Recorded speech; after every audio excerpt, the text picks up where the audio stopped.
ചില ഭക്ഷണ പദാർത്ഥങ്ങളും അവയിൽ അടങ്ങിയിട്ടുള്ള ആസിഡുകളും നമുക്ക് കുറച്ച് കോഡുകൾ ഉപയോഗിച്ച് പഠിക്കാം. ഫസ്റ്റ് വൺ, നാരങ്ങ ഓറഞ്ച്. ഇതിൽ അടങ്ങിയിട്ടുള്ള ആസിഡാണ് സിട്രിക് ആസിഡ്. അപ്പോൾ സിട്രിക് എന്ന് പറയുമ്പം അതിലെ ട്രീ ഇങ്ങോട്ട് എടുക്കുക. ട്രീ എന്ന് പറയുന്നത് എന്താണ്? മരമല്ലേ. അപ്പോൾ ഒരു ട്രീയിൽ നിന്ന് നമ്മൾ ഓറഞ്ചും നാരങ്ങയൊക്കെ ഇങ്ങനെ പറിച്ചെടുക്കുകയാണ്. അങ്ങനെ കണക്ട് ചെയ്യാം. ഓക്കെ, അപ്പോൾ ഒരു ട്രീയിൽ നിന്ന് നമ്മൾ ഓറഞ്ചും നാരങ്ങയൊക്കെ പറിച്ചെടുക്കുന്നു. അപ്പോൾ അങ്ങനെ കണക്ട് ചെയ്ത് കഴിഞ്ഞാൽ നാരങ്ങ, ഓറഞ്ച്, അതുപോലെ മുസമ്പി ഇതിലൊക്കെ സിട്രിക് ആസിഡ് ആണെന്ന് കിട്ടും.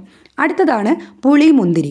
പുളിമുന്തിരിയിലൊക്കെ അടങ്ങിയിട്ടുള്ളത് ടാർട്ടാറിക് ആസിഡാണ്. അപ്പോൾ നമ്മൾ ഈ റോഡൊക്കെ ടാർ ചെയ്യുന്ന കണ്ടിട്ടില്ലേ? അപ്പോൾ അതിൻ്റെ കളർ എന്താണ്? കറുപ്പ് കളറാണല്ലേ. അപ്പോൾ ആ കറുപ്പുമായിട്ട് ഇവിടെ കണക്ട് ചെയ്താൽ മതി. മുന്തിരി നമ്മൾ കറുപ്പ് കളർ മുന്തിരി കാണാറുണ്ട്. അതുപോലെ പുളി നമ്മൾ കുറേ കാലം സൂക്ഷിച്ച് കഴിയുമ്പം അതിനും ഒരു കറുപ്പ് കളർ വരും. അപ്പോൾ അത് രണ്ടും ടാറിൻ്റെ കളറുമായിട്ട് കണക്ട് ചെയ്യുക. അപ്പോൾ കിട്ടും പുളിയും മുന്തിരി. ഇതിൽ രണ്ടിലും അടങ്ങിയിട്ടുള്ളത് ടാർട്ടാറിക് ആസിഡാണ്. അടുത്തതാണ് വിനാഗിരി. വിനാഗിരിയിൽ അടങ്ങിയിട്ടുള്ളത് അസറ്റിക് ആസിഡാണ്.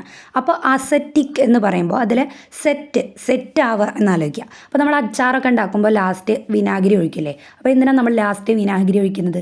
ആ അച്ചാറൊക്കെ ഒന്ന് ലാസ്റ്റ് ഒന്ന് കറക്റ്റായിട്ട് സെറ്റ് ആവാൻ വേണ്ടിയിട്ടാണ് വിനാഗിരി ഒഴിക്കുന്നത് എന്ന് കണക്ട് ചെയ്യുക. ഓക്കെ, അപ്പോൾ ലാസ്റ്റ് അച്ചാർ സെറ്റ് ആവാൻ വേണ്ടിയിട്ടാണ് വിനാഗിരി ഒഴിക്കുന്നത്. അപ്പോൾ അങ്ങനെ കണക്ട് ചെയ്ത് കഴിഞ്ഞാൽ അസറ്റിക് എന്നതിൽ നിന്ന് സെറ്റ് ആവുക എന്നൊരു വാക്ക് എടുത്തു കഴിഞ്ഞാൽ വിനാഗിരിയിൽ അടങ്ങിയിട്ടുള്ളത് അസറ്റിക് ആസിഡ് ആണെന്ന് പഠിക്കാം. അപ്പോൾ ഇതിൽ എഴുതിയിട്ടുള്ള ബാക്കിയുള്ള ആസിഡുകൾ ഇതുപോലെ നമ്മൾ കോഡ് വെച്ച് കണക്ട് ചെയ്തിട്ട് പറയും. അപ്പോൾ അത് പാർട്ട് 2 ആയിട്ട് അപ്ലോഡ് ചെയ്യാം. വീഡിയോ ഇഷ്ടമായിട്ടുണ്ടെങ്കിൽ സബ്സ്ക്രൈബ് ചെയ്ത് സപ്പോർട്ട് ചെയ്യുക.